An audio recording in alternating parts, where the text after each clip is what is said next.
This is Tim Story, the life coach to the stars. I have spoken in 75 countries, helping people turn their setbacks into comebacks. Here's what I have found. Every single person faces a setback, but the greater the setback, the greater the comeback. On today's CIA Contagious Influencers of America podcast, with my friend David Sams, you're going to get inside the head of Olympic gold medalist and world influencer Scott Hamilton. At only 5'4" tall, Scott has faced many giants in his own life. He was given up as an infant. He stopped growing as a child. Can you imagine that? He faced cancer as an adult. He was diagnosed with a brain tumor in 2004, and then again in 2010. And could you imagine, it came back in 2016. This four-time world U.S. champion came back stronger than ever before. And despite the fact that he has fallen on the ice some 41,600 times over his career as a figure skater, he has gotten up time and time again. He is definitely a champion of champions. You're going to learn from Scott how you too can overcome that defeat that you face head on. Welcome to this edition of CIA, Contagious Influencers of America, where we mentor you to become a contagious influencer. With my friend, 9-time Emmy-winning producer, director, and writer, and contagious influencer, David Sams. Tim, I've fallen down so many times. I can't tell you how many bruises I have. I can't tell you how many heartaches I've had. And I can't tell you that, I like to say I'm a better man for falling down so many times and getting back up. But there is no way that I can possibly compare myself to our guest today. Scott, welcome to Contagious Influencers. It's so great to be here. And yes, winning a gold medal is really cool and all that. There's actually nothing like it. But honestly, the rest of life and being a dad and a husband and, just this adventure is every bit as thrilling. Well, gold medals aside, who is Scott Hamilton and why did God put you on this planet? Scott Hamilton is a short, bald guy who is not afraid of work and really just love being involved in other people's lives. That's pretty much it. It kind of covers a lot of different things. I love my family. I love my children. I love my wife. I love my community. I try to do whatever I can to encourage people through their challenges, especially cancer. I have a foundation that supports patients and funds, cutting edge research. I have a skating academy where I give back all the things that I've learned, try to give to people to truly enjoy and love the ice as I did, and for whatever their reasons are. And I really love supporting people in the community and doing whatever I can to create a more positive environment. And yet, your life story, the life story that you own today, almost did not happen. I was an unwanted child. I was adopted at 6 weeks of age. I was really grateful that I was able to meet the demands of the pregnancy and make it all the way to the end. It keeps rewriting itself. Whatever chapter or whatever episode I am in my life right now, I'm just trying to do it as well as I possibly can. And, the older I get, the more I realize that I don't really need to strangle every single moment, and just squeeze every drop out of it, or almost in desperation feel like, I don't want this to end. It's this really become this really free-flowing thing where I just really want to step in where I can, share where I am right now, share whatever I feel I need to be sharing with people, and, use whatever platform I have through the different times where I've been able to be in front of people to encourage and to uplift and to inspire and and to, try to shake off a lot of the toxicity that is existing in our world. So Yeah, well, there's a lot of that. Well, you can either have contagious encouragement or contagious discouragement. You have faced so much discouragement and so many obstacles in your life, but you just don't come across to me as the type of guy that dwells on that. Obstacles are to be overcome. Challenges are to be met. Disappointments are meant to really, I've learned to reroute you. It's like I really so desperately wanted this to happen and it didn't. And, sometimes I love that Garth Brooks song, Unanswered Prayers, because sometimes we really think that we want something and we realize that it probably isn't in our best interests ultimately, or like, I'm really glad that didn't happen. Right. So for me, every time I've been knocked down, and again, when you're an ice skater, you fall down a lot and you get up a lot. I've really learned that, this is meant for my good. I try to, even cancer was meant for my good. All the brain tumors were meant for my good. And I look at those times as real forks in the road where I can choose which way I want to go. And I really try to get into a habit of taking the higher road. I lived, a crazy, wild, life that I look back on now and it's like, oof, I'm really glad I'm not that person anymore. But at the same time, I really want to learn from everything. And no matter what happens, I want to understand that it's for the best. It's not something awful, terrible, horrible. It's something that is meant to inspire me or to invigorate me or to allow me to just sit back and appreciate the easier times. And, I had a t-shirt made after my brain surgeries of 2010, and it just says, "This too shall pass." And honestly, everything will pass. Whatever is going on today, it'll not be that way in, hours, minutes, days, months, whatever. Scott, there's someone listening to this show right now who's going through a really difficult season. They continue to fall time and time and time again. Maybe they're battling something bigger than life. Maybe it's cancer itself. What can you say to encourage them? So much depends on what that is. Cancer is something that affects more people now than anything else. And it's something that really is your body sort of deciding it wants to do something to harm you. There's so many different treatment options out there now. There's so many different ways of treating it that I really try to tell people to, really understand their condition and understand all the options, not just the one that's being presented to you right now in the heat of the moment. Again, it's a really difficult process. I lost my mother to cancer and it totally rerouted my life. I survived cancer and it totally rerouted my life, so use this time, this adventure, for, really kind of a self-discovery, because, whether or not it's treatable or not, as long as there's breath in our lungs, we're going to live this life. And, if it's a broken relationship or, all these things that can happen, or a loss of a job, or, whatever, dysfunction in the family. These are all things that, we all are going to experience. And it's how we respond to things that truly give our lives quality. And sometimes it's easier to respond well to things than it is at other times. But I really, I really try to take the highest road possible all the time. And I encourage others to do that. It's just, we can't change things by being angry or bitter or scared or whatever. We can only really make our days more joyful and easier to live if we're in the moment and if we're able to really appreciate all the blessings that are in our lives. You've had how many bouts with your brain tumor? I'm on number 3. Well, actually, I was born with it, so 4. The first one was undiagnosed, but when I started skating, it stopped doing its mischief.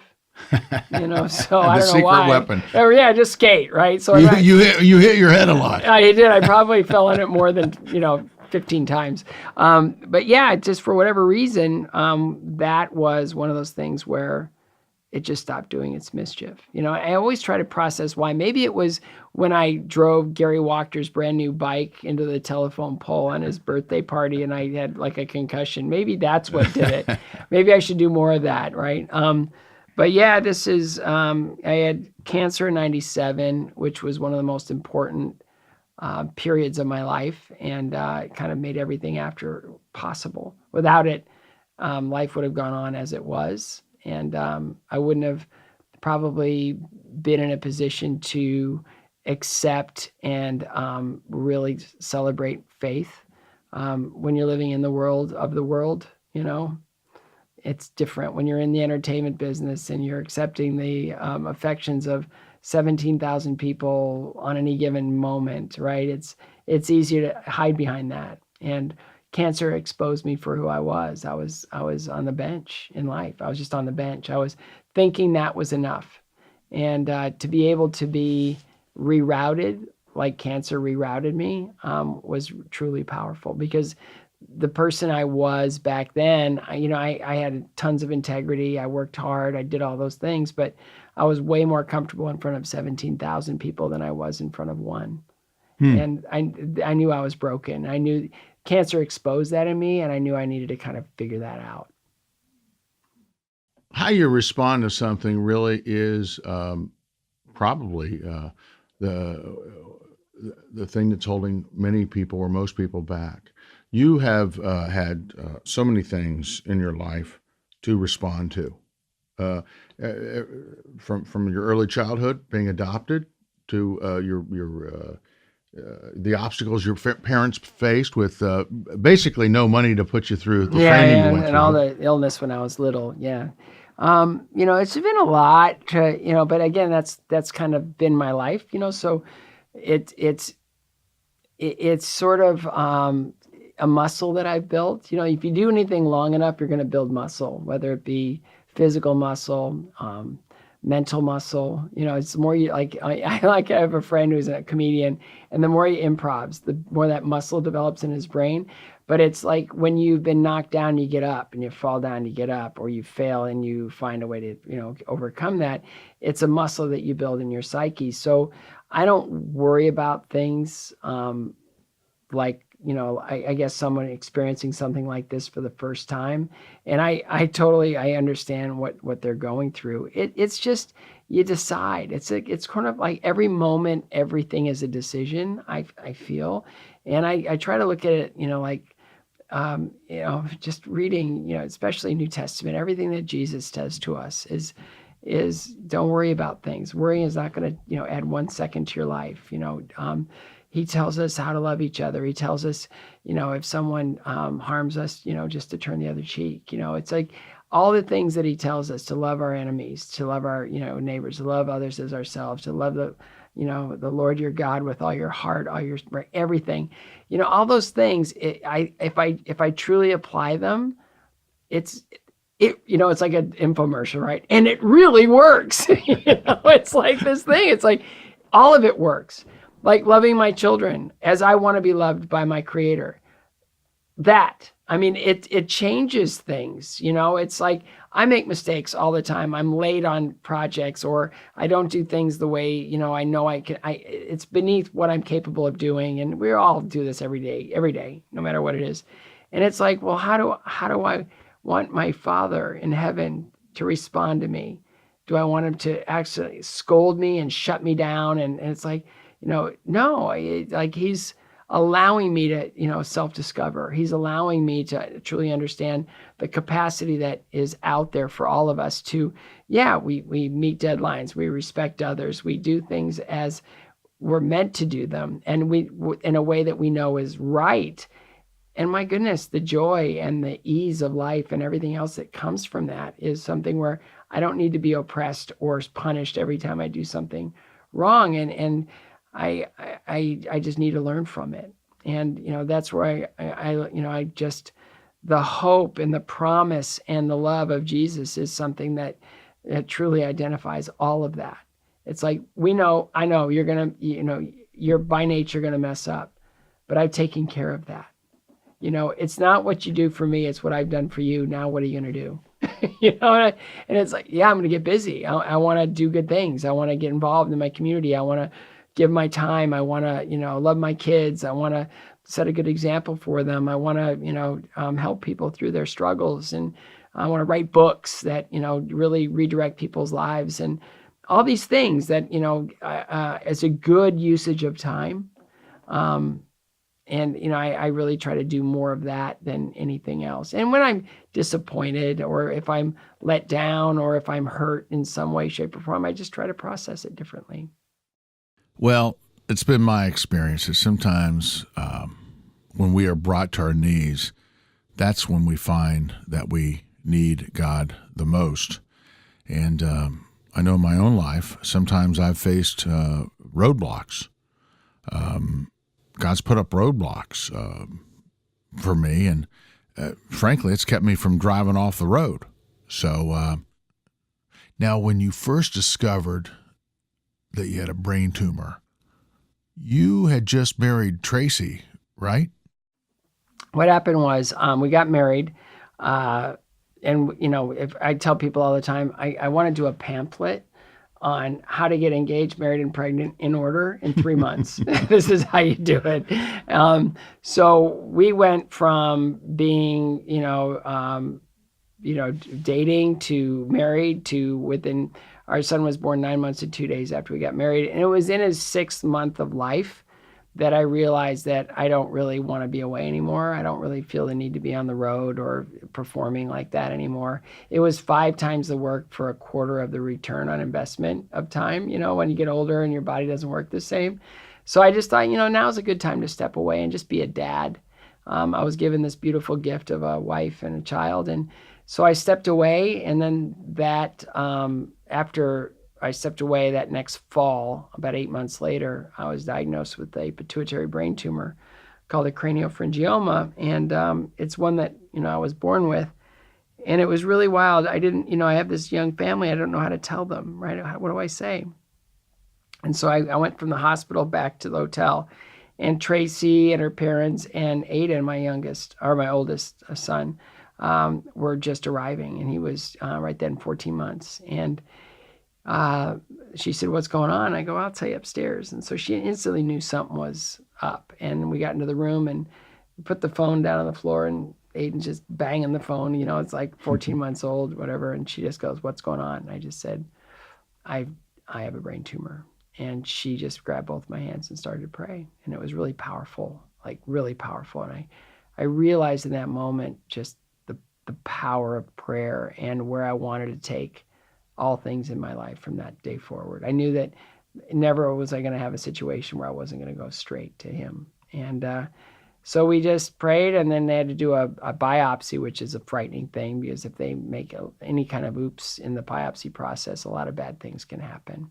Basically, loss of motor function, memory, speech, all that stuff. Mm-hmm. And so when I woke up in the biopsy, I knew where I was, why I was there, and who I was. And then I just went, test. Okay, I can speak.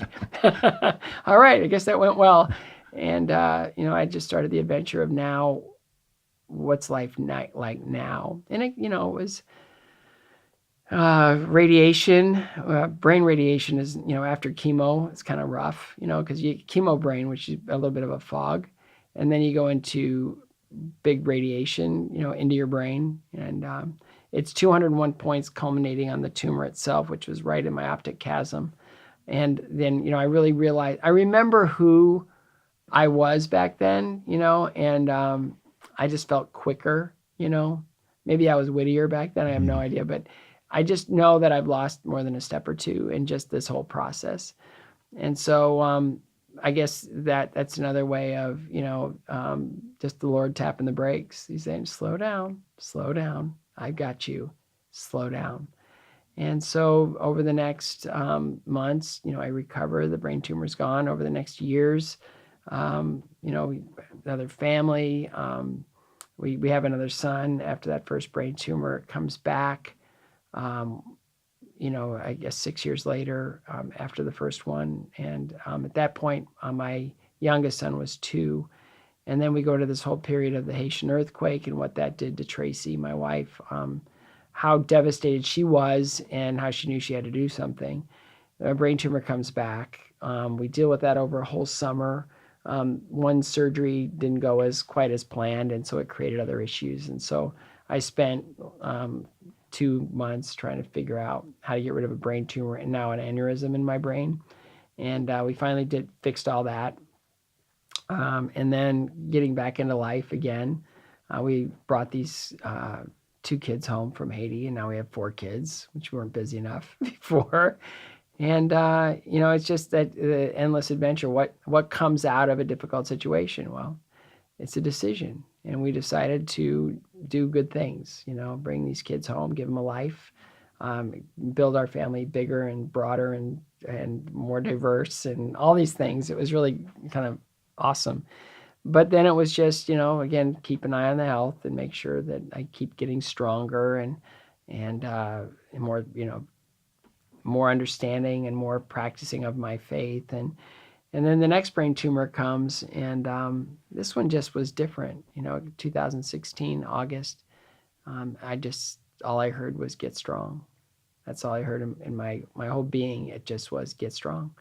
And so I spent the next, year plus just getting strong and just cutting out all the bad things in my diet and introducing different things that creates a different, like high pH water, create a different environment in my body that, those types of cells don't like, they just don't respond well to an alkaline environment. So I really just tried to give up sugar and pretty much anything else. And so, I do a little coffee in the morning and then water the rest of the day. And the tumor miraculously, inexplicably shrunk twice, 2 different scans, and they don't necessarily know what's going on.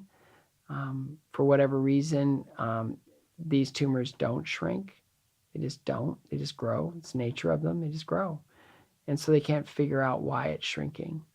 And I give all glory to God, for whatever reason, he has another chapter he's trying to write through all this. And hopefully I'll be obedient and attentive enough to truly understand what I'm supposed to be living and sharing now. So, it's really hard to take a miracle like that when you say goodbye to 3 people you love to cancer. Why weren't they given the same opportunity? It's like, the survivor's guilt, that you get. But I'm just trying to, stay alive and stay present and faithful. Wow. I can so relate. About 8 years ago or so, I had a stroke and an aneurysm, and it was life-changing. 3 years ago, I went to the doctor, and the doctor did the scans and said, you don't need to come back. I said, well, what are you talking about? He goes, no, your aneurysm's gone. So I believe that God has us here for a reason. Both of us, the 2 of us. He's not done with us yet. Let me ask you this. I think one of the things I dealt with being in the entertainment business and the television business for so many years was the pressure that you put on yourself to succeed, the pressure to make a difference, to be somebody. But, we define things so differently now, post the stroke, post the aneurysm, post, tumor number 3, and now number 4 for you. You just look at things differently, don't you? Yes. And then a lot of that is why Finish First, the book, came to be, because I realized that the victories in your life, they're very personal and they're very specific to you. Wherever you are and whatever you need to be doing, there are victories, and they're winning in life. Finishing first is like the greatest thing. It's like, I won, but finishing first, whatever your aspirations are, it can be daily. It can be by the minute. It can be by having huge goals, but every victory is made up of a million small victories, right? It's like showing up every day, being attentive, understanding, kind of where your limitations are. Like I tell my kids all the time, I go, what's the greatest strength? And they go, Dad. I go, what's the greatest strength? And they go, a lack of weakness. All right. So how do we chip away at our weaknesses? How do we understand those things? So I look at, all victories in many ways of being equal, whether it be an Olympic gold medal, which is kind of like in sport, that's looked upon as being like the greatest thing ever. But I looked at that as being the product of a million small like decisions of, I'm going to show up today. And I'm not only going to show up today, I'm going to work harder than I've ever worked. And not only am I going to show up today, but I'm not going to go hang out with my friends till midnight because I have a session at 5 o'clock tomorrow morning. I'm going to make a lot of decisions that allow me to be successful in these goals, these daily goals. So, the second part of the title of the book, Finish First, is Winning Changes Everything. So if you get into a winning lifestyle, if you get into a winning day-to-day, being aspirational of just saying, I know I have a gifting. I know, because everybody has a calling. Everybody has a purpose. Everybody has what they have. How do I do that as well as I possibly can so that when I take my last breath, I know that I live this life joyfully and victoriously? How do we do that? So I've laid it all out in this book. And it's like, once you get to these victories, whatever it is, like I use the example of my son, both of them have my genetic being of struggling a little bit in math, right? But they're totally intent on, like, they're going to get an A in math. They're going to figure it out. So once they get an A in math, it's like they just got an A in their toughest subject. That builds trust with a teacher. Now they're more willing to kind of, see that your effort in there. So those A's become easier. They start coming up in bunches. And then once you get those A's, all of a sudden now you can get into a better university or college, secondary school. Once you do that, then the job availability for you is much broader and greater, which offers more opportunity for your family and your children too. And so winning does change everything. It changes the trajectory, it changes the quality, and it changes the enjoyment of your life. And when I talk about it, it's really interesting because a lot of people go, it's not me. And I go, well, of course it is. Yeah, everybody's got their path. Everybody's got their purpose. Everybody's got their identity. And it's figuring out what you want to do. And here are steps to accomplish, those things. And so many of your dreams, like standing on that podium in Sarajevo and having that gold medal around my neck, it was the end of one goal that I never thought to dream until a couple of years before. Like I just thought I was stupid and irresponsible. Why would I ever win an Olympic gold medal? It's just crazy. But then I won the world championships. It's like, well, wait a minute, it's the same guys. If I'm beating them now, I'll probably be able to beat them in a couple of years. So I had to stay on that path. And what do I need? I need to reinvent myself a little bit. I need to update everything. I need to be fresh. I don't want people thinking that they're looking at the same thing year after year. And then standing up there, I realized that I'm the only one standing here, but there were a lot of people that went into this victory, a lot of, I shouldn't be the only one standing here. And that gave me a really solid perspective of understanding that we can get to a lot of what we want to accomplish in life, but we more than likely can't do it alone. We need support. We need help. We need people around us that are like-minded and that will share in our challenges and our victories. So that one victory opened up more doors for me where I had other challenges and other things that I could accomplish. And each one of those opened up more doors for me where I could do more things. But every single one of those doors came with a level of commitment and a level of, how do I do this now? And all of it, most of it was fueled by just showing up. Well, yeah, that's a huge amount of the equation, and you emphasize that in the book, and that is our job many times is just to show up. Most of it is just showing up, and it's honestly it's showing up while at the same time making easy choices. It's like, I talk about this competitor I had years ago, and he was the most gifted skater I've ever seen in my life. And I knew that I could only envy this guy's talent. I could never beat him. And then I found out one morning that he fell in love with smoking pot. Easy choice, not to. And I realized that I could outwork him. And I understood there that was a choice that was made out of whatever circumstances. I have no idea. But what an unbelievable talent, but now it's going to be diminished or sidetracked. And that was my in. I don't celebrate people's failures as much as, every single thing, about winning comes from small decisions, showing up. Do I feel like doing my long program today? No, but I'm going to because that'll make me stronger for tomorrow. And the days that you don't want to show up are the most important days to show up, because I realized that on those days where I didn't feel like going, the person that I was trying to beat, or the one that I needed to get past in order to get this job or this title or this medal, they were probably going to show up. So it was on me to do it. And you think that's really, oh my goodness, how do you show up every day? But the more you do it, the easier it gets. Like Donald Miller wrote the foreword in the book, which I thought was really amazingly generous of him. But he talks now like about how he needed to lose all this weight. And he swims every day. And most days he goes, I don't feel like getting wet today. But he said by the fourth lap, he's so grateful he made the decision to go, because he feels better, looks better. He's more alive, more engaged. Just what he's building. He has so much more energy to fuel it. And it all comes from those daily commitments and those daily easy decisions to make. And a lot of people, I just don't think that they can make those decisions, but it's breaking a pattern and introducing a new one. And that's most of the battle right there. So showing up is part of the equation, but then getting up is part of the equation. Oh, the failure thing? Well, how many times did you fall in your career? Well, it's just an estimate, but no less than 41,600 times. Wow. But I got up 41,600 times.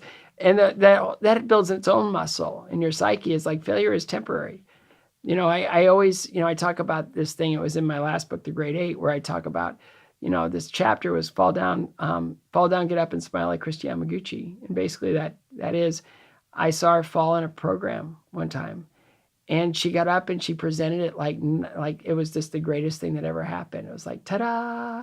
And she went right back into her program. And at the end of it, it was like, I thought I remembered her falling, but there's nothing about that I remember. I knew there's a life lesson. Mm-hmm. It was like, I knew she fell. I remembered the fall, but I wasn't experiencing that. And it was, if our lives were a 4.5 minute skating routine and we make one fall, it's 1 second in 4.5 minutes. Are we going to allow that 1 second to diminish the rest of the performance?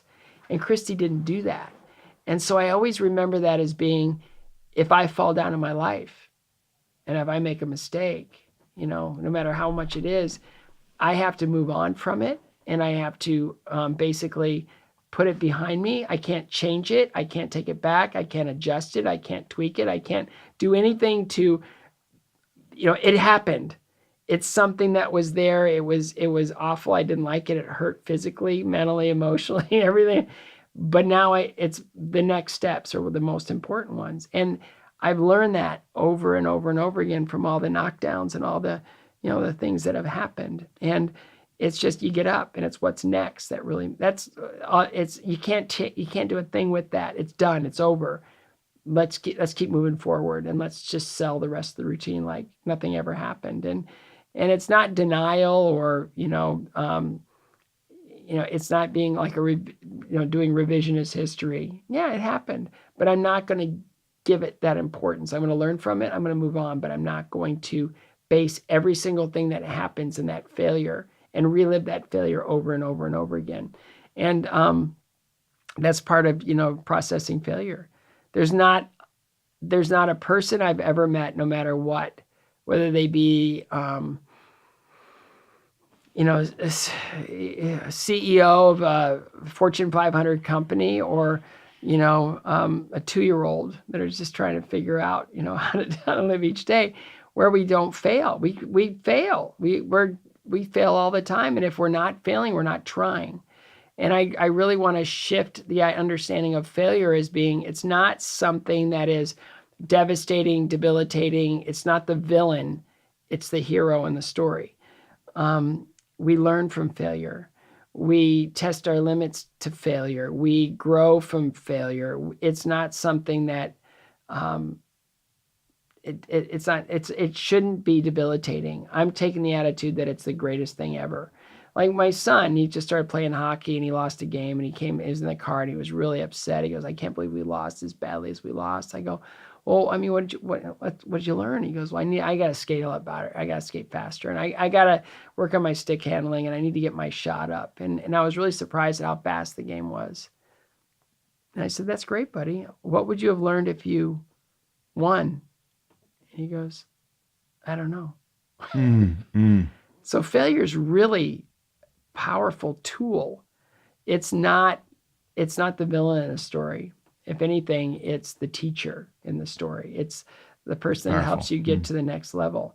And we've all made this villain of failure so much that we want to shroud our children to never feel failure, to never understand the sting of that. So we give participation trophies. We don't have a winner or a loser. We just have everybody's in there learning. And in many respects, it's almost like sleepwalking. There's nothing that you can walk away with from that experience except for basically the experience itself. Where did I learn? Where did I grow? How do I know where I stand? And people always want to know that. But without failure, without that winner or loser, you don't learn. And losing was the greatest teacher I ever had. I lost dead last competition after competition. And when you're a boy in skating, like if you medal and you're a girl, you're good. If you're a boy and you don't, you probably should be doing something else. I was coming in dead last a lot, and in humiliating ways of just falling and falling and falling and skating beneath whatever I trained to. And I look at that, and it allowed me to understand training methods, understand commitment, understand why I was failing. And once I put a new attitude and a new practice into my daily regimen, I went from October of 1980 to March of 84 in my amateur career, never losing a competition. And I'm not saying this for any other reason, but it's all based out of a huge dedication to failure, right? It hasn't been done since. Since. Wow. It hasn't been done since. And I look at that and I go, I'm not saying that to brag. I'm just saying it's really hard. But there's got to be a different mentality when you put yourself out there that is based in repetition and integrity. Integrity is gigantic in this story because without having the ability to withstand the pressure and withstand the forces of nature, you're going to fall down. And, I tell the story in the book about Biodome 2, where they wanted to see if they could grow an atmosphere basically in a controlled circumstance. And they realized that trees would grow really fast, and then they'd come to maturity and they'd fall over. And they couldn't figure out why until they realized there's no wind. We need resistance to build that stress wood. We need resistance in order to, we need to be pushed and pulled in order to grow our root structure. We need to be moved and challenged all the time. Otherwise, we have nothing to hold us up. And I thought that was a great analogy, and we hold that in the book as well. But I think ultimately, failure is something to be embraced and not something to be avoided. When's your birthday? August 28th. And you'll be 60. Yeah. Mine is August 5th, and I'll be 60. All right. Right there. Isn't it cool, though, to think, you know what? It really is cool to have the backstory and the wisdom. I mean, you always hear about wisdom, but I think about what I know today versus when I was 30 or 40. Yeah. Right? Yeah. It is astonishing. And then I think, oh my gosh, what's going to be, how much wisdom am I going to have when I'm 80? Well, it's like a friend of mine, Bill Howard. He's a minister in town. When his kids are young, he said, we're going to have a race. We're going to do the same puzzle. And all four of you guys, you're going to build a puzzle, and I'm going to build a puzzle in the other room. Let's see who finishes first. And what he does is he keeps the box. So they can't see the picture? They don't know because they're little. They don't know, right? We have the box, right? We can see the box. We know what the picture looks like. Right. But when you're young, you have no idea. You're just trying to find corner and end pieces. You're just trying to figure it out. And you don't know what the picture looks like. But when you're older, you've got the box. It's kind of a cool thing to be able to look back and know that I don't know everything. I may be only, toe deep in the water, but I'm hungry to learn. I'm hungry to grow, and I'm really hungry to share. And, I look at all the haters on in writing this speech to support Finish First, the book. Part of my introduction is all the bad things that have happened to me, not all the good things. As the platform. Because normally when you're introduced, it's all the good things that have happened to you, and in this respect, it's it's kind of like these are all the horrible things that have happened to me. But it's wild that in one whole section of Edit Your Critics, that one. It's all the Twitter feed that people they hate on me like you would not believe. It's just, it's like maybe right now on the radio, it's like, I wish you would just shut up. It's like, or, just all these awful, horrible, terrible things that people just say. And it's like, I collected them all and I'm reading them and I'm just dying laughing because it's like, wow, somebody took the time out of their busy day to write something absolutely acidic. It was like, that would hurt if I gave it any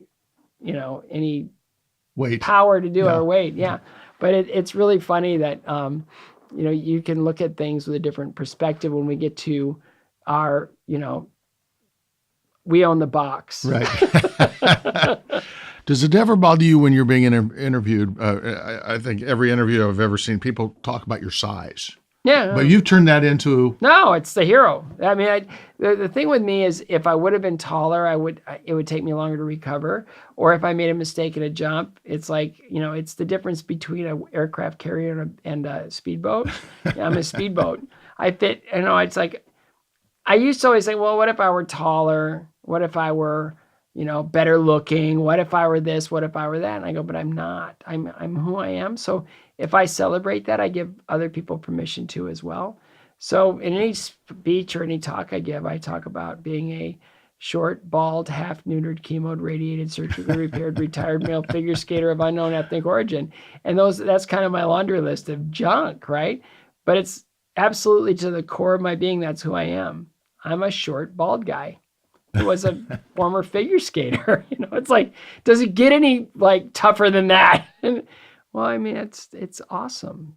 The book is Finish First by Scott Hamilton. Scott, thank you so much for spending time with us. Thank you. It's a joy. It has been amazing, and I wish you much continued success. And hey, you got to go take care of your kid. He's getting braces on today. I know. It's my second one. You got to go be a dad. Yeah, I got 4 kids, and my daughter's been through her braces. She looks great.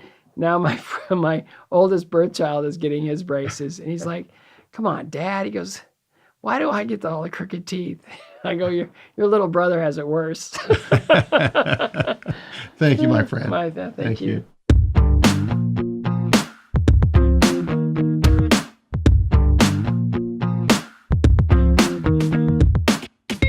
I tell you, some interviews really hit home.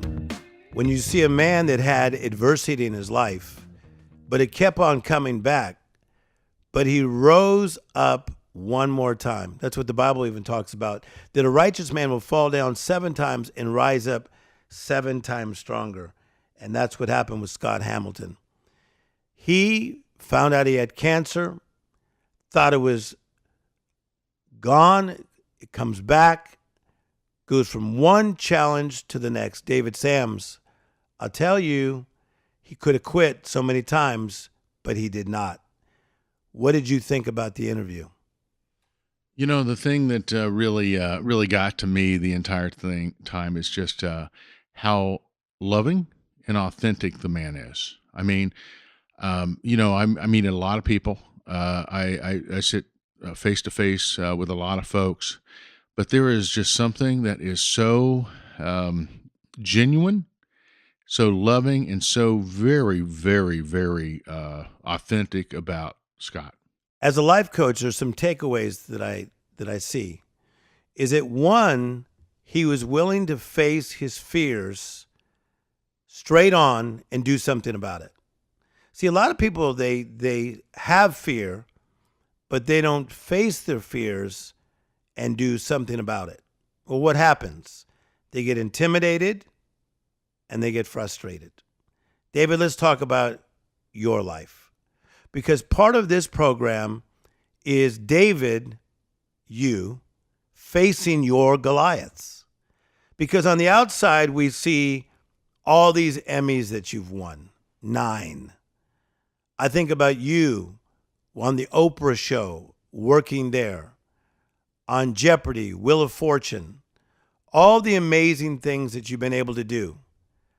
But David, you faced your Goliaths. And today we're going to find out, did you win every time? Are there times in your life, just like Scott Hamilton, that maybe you thought you were down and may not get back up? What is one of the biggest giants that you have faced, David? Fear. I have let fear strangle me throughout my life. There have been times that I felt like I was being led. I felt like God opened a door for me. But for whatever reason, I would decide not to walk through it. I would either think that I'm either not prepared, or I never really ever thought, for whatever reason, that I wasn't good enough. Mm-hmm. I thought I had the talent, but I did not feel as though sometimes I was just afraid to ask the question, or I was afraid to say hi. Yeah. It's the most ridiculous thing in my life. What's an amazing thing is that when people look at your life from the outside and they say, wow, David Sams has it so together, it must be a very lonely place to know that inside they may not know that fear that you really are facing. Is that true? Yeah, I would say that started at an early age. I think maybe one of the reasons is because, when I was a kid, I was this overweight little kid, not so little. I think I was 270 in high school, but I always had this mental block of some sort that would get in my way. Yes. It would get in my way with the girls. It would get in my way of going out for things that I should go out for. I remember when I was in high school, my English teacher was also my drama coach. Yep. And he saw something in me, and he literally pushed me on stage. And I ended up getting the starring role of the school play because somebody literally pushed me out on the stage and helped me find my footing. But throughout my life, I want to tell you something. There has been this voice inside of me that would tell me, you're not good enough. Yes. And You don't important measure that we up. talk about this, David, because when somebody is labeled, a label is a tag that denotes your value, usage, and your content. So if you labeled yourself as the chubby kid or the kid that tries things and it doesn't work, so you labeled yourself. Mm-hmm. So now you're going to start to react and respond according to your label or tag. And so you see with Scott Hamilton, he somehow found a way to go past the tag or the label of you have cancer, you are dying. Something in him said, no, I'm not. I'm going to rise up. So something rose up in you that said, I'm not the chubby kid. I'm not just the person who's failing. I'm going to somehow get past this failure. Give me one thing that helped you get past this place called failure. I think I found my after I got out of high school, I actually sold my first TV show. And when I proved to myself that I could create something and get somebody to buy it, that meant something to me. And while everybody else was basically following the herd, going to school, going to college, whatever, I was already working in a television station. Yes. And then when I got the call from Hollywood to go to Hollywood, my gosh, I was in my early 20s and I already got that call. So I gained confidence along the way. But it's funny because every time I would gain that confidence and get that footing on the ladder, Mm-hmm. I would look up and the ladder would be that much taller. Yes. And I would be trying to climb that ladder, yet I would always think that I'm not good enough to reach the top. Yeah. So even when I got to Hollywood, I still had the same mental blocks that I had when I was back in local television in Columbus. They were just higher than they were before. Oh, this is amazing. I want to ask you a question as a friend and as a life coach. David, why have you decided to open up on this podcast? Because it's getting a lot of energy. Thousands and thousands of people are now hearing about your personal challenges at times. Why have you decided to open up to me? I turned 60 years old this year, and I have decided that this is going to be my breakout decade. This is going to be a decade of significance. This is going to be a decade when I want to let go of all fear. Yes. I want to let go of all fear. I'm talking about personally, mentally, physically, and we can go on that later. Oh, yeah. But I'm just telling you right now, I've had all of these hangups for the past 59 years, and I want you to help me get through them. Yes. And we're going to do it. And one of the things that I'm going to say to you right now that I like that you're doing is that you're isolating the problem. A lot of times people say everything is wrong. No, write it down. I want to know the top 3 things that are troubling you in your life. So today, as we talked about Scott Hamilton, we talked about some of the things he went through, and one was facing fears and getting back up. So as we talk to you, David, today, we're talking about the fears. So you got to isolate the problem. So the problem is fear. So now we've isolated it, but what do we do about it? What is the solution? And you're going to really love this one today. See, if you do not run to the refuge, who is God, you will run to a refuge, which is other things. Mm-hmm. So with your fears, you isolate the problem. Okay, I have fear. So now you have a choice, David.